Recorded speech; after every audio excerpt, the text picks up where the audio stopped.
Hello everyone, welcome to the channel. Today we're going to take a look at my 2020 Tesla Model 3 that now has 60,000 miles on it. I'm going to tell you what went right, what went wrong, and would I buy it again? Next on Every Mile.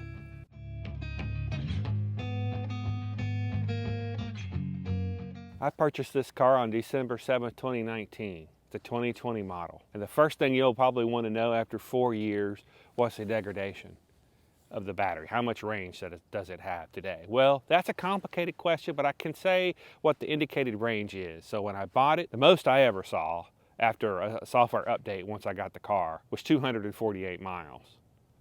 It's had approximately 10% degradation from that, and then I added these Michelin Cross Climate 2's tires, which is probably an additional 5% degradation on the range. So that takes it down to around 210 miles range. Build quality.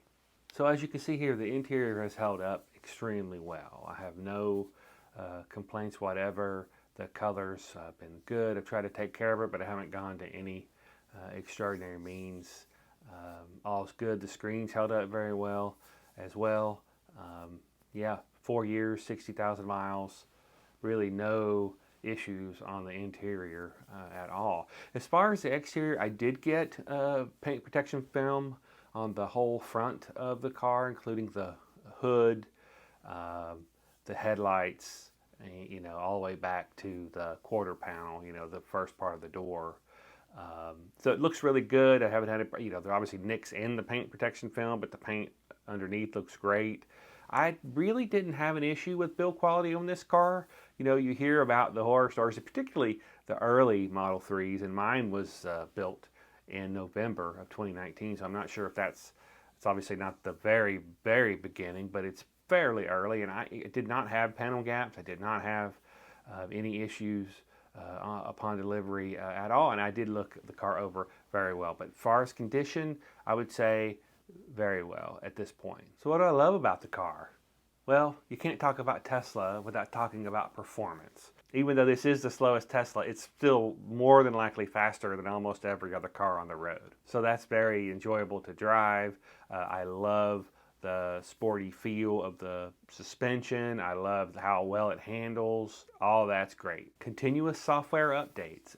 About every 2 weeks or so, the car gets an update that has, and I can say for sure, has improved the infotainment over my 4 years of ownership. Just a couple of examples of things that we've received via over-the-air updates are blind spot monitoring cameras. When you turn on that turn signal, the camera comes on the left or the right to see what might be in your blind spot. The most recent update actually turns it red on one portion of the where you see the screen, just to let you know that indeed someone is in your blind spot. So that's great. Sentry mode cameras are great. You can check on the status of your car from anywhere, basically, and see the inside cameras and all the cameras on the outside. I think that's a pretty neat and unique feature.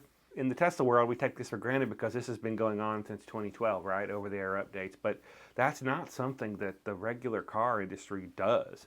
And it's a substantial advantage for Tesla and for this car. Having a 4-year-old car that basically has the same features as a brand new one, you know, there's a lot to be said for that. Road tripping ease. This car is seamlessly integrated into the Tesla supercharger network. It does en-route preconditioning, so you know it will get the battery to the correct temperature on the way. It's particularly important in the wintertime. It will do plug-in charge. Literally, you have a credit card on file, you plug it in, you walk away, because it works every single time. So in this car, we've done lots of road trips. We live in Ohio, we've been to, you know, the Gulf Coast, we've been to the East Coast, and we have literally only encountered one supercharger particular plug that didn't work. We moved to change stalls. It worked great, literally. And all those thousands and thousands of miles in 4 years of, you know, pretty much several road trips a year, no problems. So that's one of the big things that you can't discount with Tesla, is that Tesla supercharging network. It absolutely is as good as people say it is. The route planning. If you're doing a road trip, being able to put in your destination and having it figure out in a dynamic way where you should be stopping. And now it takes into account not only the weather, but the terrain, and also how busy that supercharger is. Or if it goes offline, it'll tell you the next one to go to.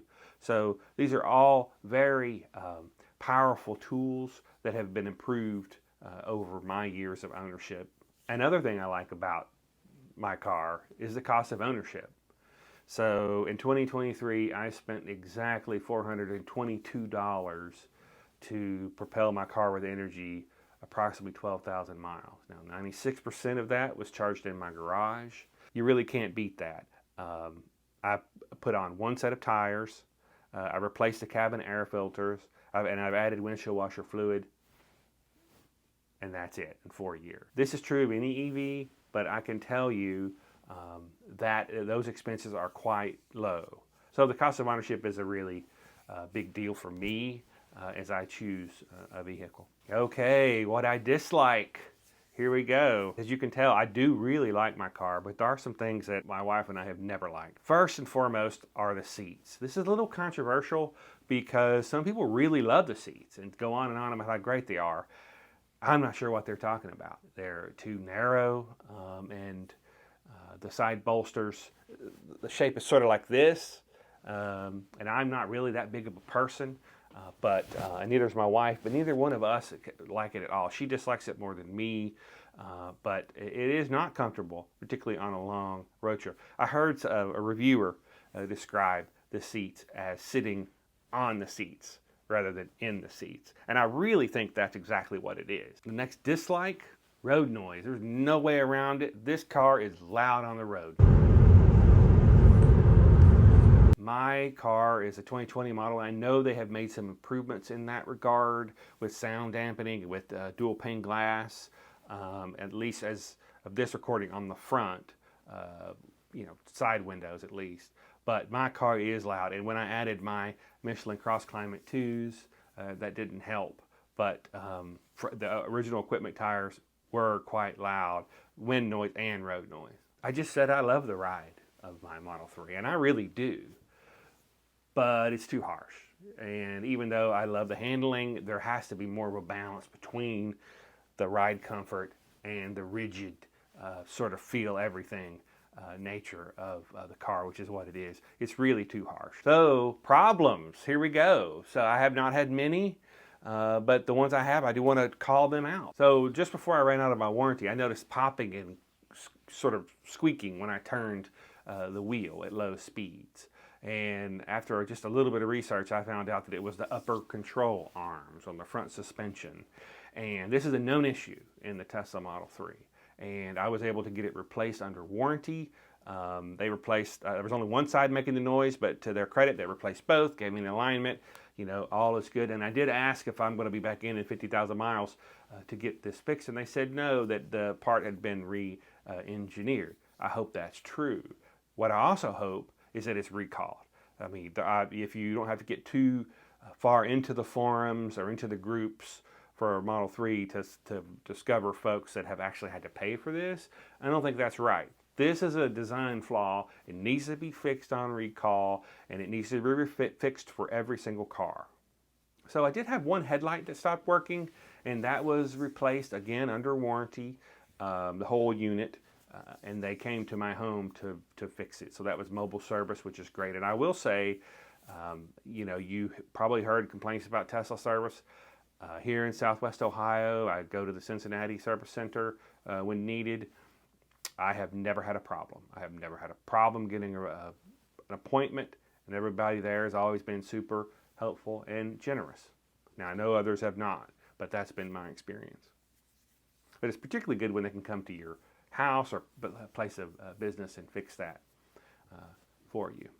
The air conditioner odor. You also don't have to do much research about a Tesla Model 3 before you discover folks have had trouble in the summertime. Air conditioner basically just starts stinking. No two ways about it. This is not user error. This is a design flaw, and that's been well proven. It does not matter what you do. It doesn't matter what the settings you have. You will eventually get this. Now, of course, you can do things to fix it, but that doesn't mean that it is an endemic problem with the system, because it is. It's a design flaw. The system should be recalled, and fixed properly. Plain and simple. Also, it's ridiculous how hard it is to change the cabin air filter. Just saying. So, in conclusion, this was my first EV, and now we're a 2 EV family. We also own a Volkswagen ID4, and I will never go back to ICE, that's for sure. I'm able to charge in my garage, and you can't beat the convenience of owning an EV or the cost of ownership. So what's next? And would I do it again? Do I regret my purchase? No, I do not. No car is perfect, and this car is not either. But I have enjoyed it thoroughly, more so than any car I've owned previously, and it's certainly been the cheapest to operate, and it's absolutely the most fun to drive. So going forward, what does that mean? Well, I am interested in the future of the Tesla Model 3. I'm interested in the Model 3 Highland. At this time of this recording is not available in the US or North America, so I'm interested to see if they fixed some of those issues, because I like the sporty nature of the car, but I want it to ride a little better.